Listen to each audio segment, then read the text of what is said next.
going, guys? This is Mouseball, and this is the Attack Mouse Nation and my salty gearheads.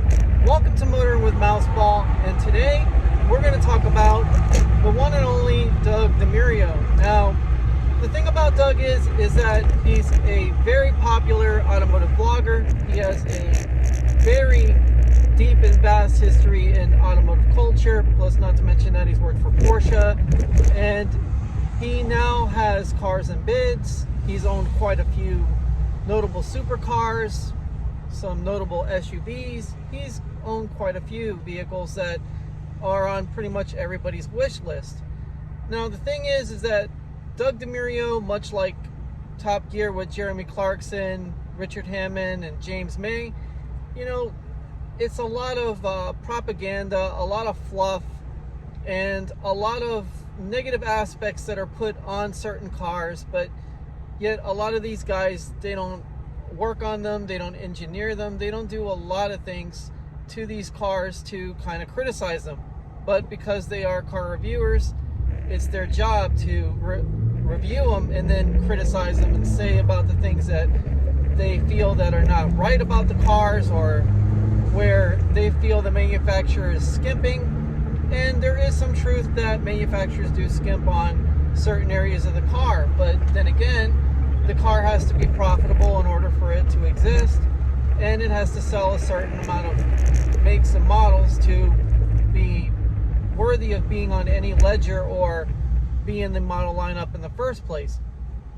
So of course, Mama Mouse and I ran into Doug DeMuro's review of the Fiat 500 Abarth, and of course, Doug DeMuro did tell the truth about how fun it was and how he could not wipe the smile off his face, but he kind of knocked the car for the quality and a whole bunch of other things that basically have more to do with how a person treats the car than actually the materials breaking down. Because I have a Abarth of pretty much, I say 10,000 miles less than the Abarth that he drove, and I don't have the tether fraying on my seat. I don't have the wheels looking really bad, you know.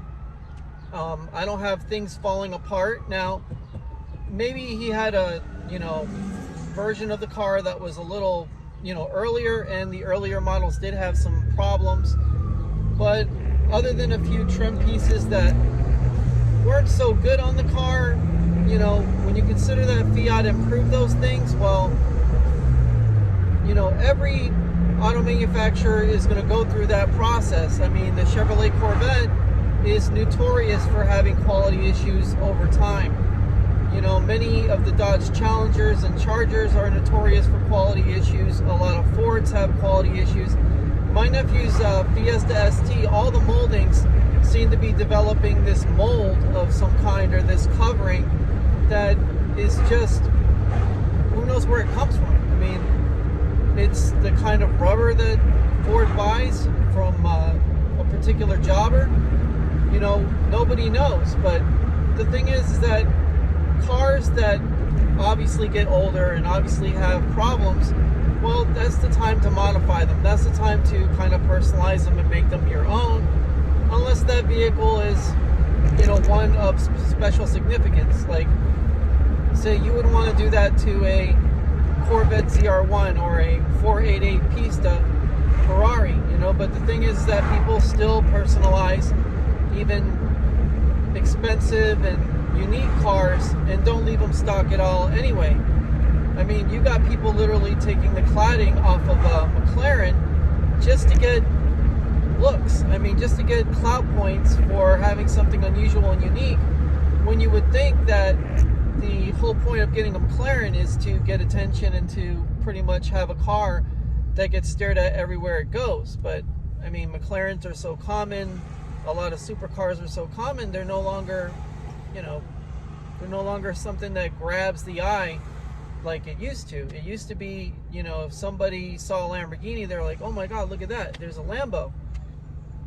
But now, with how wealthy this country is and how tech has pretty much exploded, and even the people on the lowest rungs of tech are driving Mercedes and BMW, it gets to the point where those cars are very common. So with, Doug DeMuro doing his, typical thing where he doesn't even really invest a whole lot of money into, his camera equipment. He doesn't do a whole lot of things that you would expect others, like, say, Savage Geese and Everyday Driver and all these other vloggers that have far less subscribers but have better cinematography and have better presentation. They're getting completely blown out the water by Doug DeMuro, and simply because Doug DeMuro has been at it longer. He's got great charisma and personality. I mean, the guy's definitely someone who has access to cars that you usually wouldn't have access to. That's another thing. I mean, most people can get their hands on a GT500. Most people can get their hands on a C7 Corvette. Most people can get their hands on, relative new models like the BRZ or the FRS. But very few can get their hands on an EV110 Bugatti. Very few can get their hands on the Bugatti Divo or the Pagani Huayra, or even some of these one-off cars that are really weird. But I think what makes Doug DeMuro's vlogs so much better than, say, Everyday Driver and Savage Geese, even though they tend to be just as much fun to watch and just as informative, is the fact that Doug DeMuro does take you through the Easter eggs of the car inside and out. And even though he does make up some stuff along the way, which is obvious, I mean, again, a good person, who knows how to manipulate the words, who knows how, who knows their way around words and knows how to make a presentation work, is going to, throw a couple untruths around. Not necessarily going to, tell you exactly what the facts are. And if you're the kind of person that wants facts, like Mama Mouse and I, well, then Doug DeMuro is going to kind of drive you nuts in that aspect, because, what he said about the Fiat was totally untrue as far as the quality goes, because, I mean, with almost 40,000 miles on the car, I've had absolutely no problems. If I open up the hood, it's to allow the heat to ventilate out the car. And I've taken literally a 9-10 hour trip to the tail of the Dragon. So to me, it just doesn't make any sense whatsoever. The quality issues, the constant, oh, this car is going to break down. I mean, it's something that we constantly have to go through almost all the time. With automotive bloggers, with magazines, and with all sorts of other people that are pretty much trying to kill the name of this car, when this car is actually quite reliable. And if you just take care of it, obviously it's not like a Honda where you can drive it, put gas in it, forget about it, and wait till it breaks. No, you got to be on top of it. You got to check the oil at every gas stop, which is a good idea. You're going to drive the car hard, so you got to do your natural maintenance to it. And yeah, it has a timing belt, which is concerning, but once you learn how to actually work on the car, things become a lot easier than you think. I mean, believe it or not, a lot of the maintenance on these cars is not that hard. I mean, they make it very, very easy to pull the actual transmission. They make it very easy to pull the axles. They make it very easy to change out the struts and put coilovers. They make it easy to pretty much do everything that you could possibly think of to keep this car running.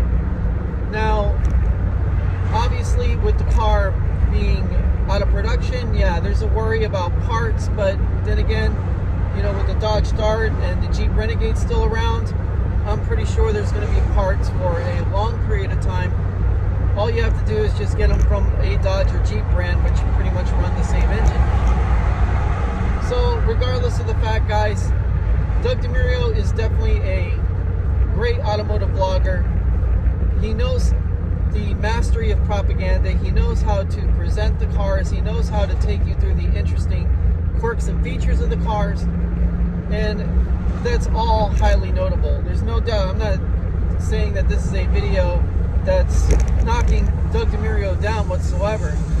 If anything, it just shows that in order to be successful in automotive vlogging, you got to do some untruths and slap a little bit of propaganda and omit things every once in a while and not stay very factual, because, you know, if you're talking with true car enthusiasts that know car inside and out, they're going to be able to pick apart whatever Doug DeMuro says, you know, with relative ease. And the thing is that most people that are, you know, subscribe to Doug DeMuro, you know, they're car enthusiasts in the casual sense, where, you know, they're basically, you know, I like cars, but, you know, I really don't want to get my hands dirty. I really don't want to play around modifying them. You know, I like driving them. You know, I like enjoying them. I don't really want to do any of the groundwork. And that's fine. You know, the car culture is for everybody. You know, it's when people pretend that they know more than what they are pushing out. That's when it becomes a problem, because at that point you're trying to test, you know, people's intelligence, especially those who have been in the industry for a long, long time.